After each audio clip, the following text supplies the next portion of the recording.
If 2020 didn't give us enough challenges, Klahanie Chevron and all our wonderful customers had to endure the road closure reconstruction of Issaquah Falls City Road. That months-long project is now behind us. And our ASE certified technicians can repair nearly any problem you may be having, foreign or domestic, car or truck. So stop by Klahanie Chevron in the Klahanie QFC Shopping Center. Thanks.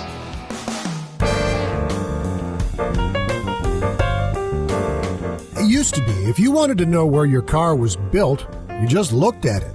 American-made cars like Ford, Chevrolet, Dodge, and Chrysler were made in America. At the same time, Japanese cars like Datsun, Toyota, and Honda were made in Japan. Now, no matter who the manufacturer, your vehicle could come from just about anywhere in the world. Fortunately, there's an easy way to determine the origin of your car or truck. The letters and numbers on your car's VIN number tell us a story. And the very first digit in the VIN tells us where your car was manufactured. A 1, 4, or 5 means that it was built in the United States.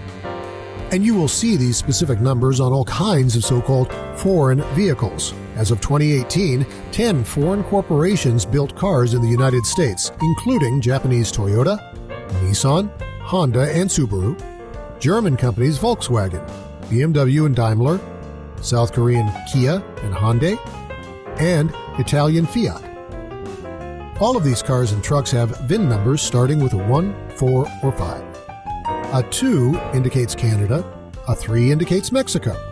The many other countries of vehicle origin are designated with other numbers and letters. A quick online search will find you numerous sites with the full list of numbers and letters and corresponding countries. You'll find us off of Issaquah Falls City Road and Klahanie Drive. Just enter the new traffic circle on Issaquah Falls City Road, exit on Klahanie Drive, then take an immediate right into the QFC Shopping Center. We'll be waiting.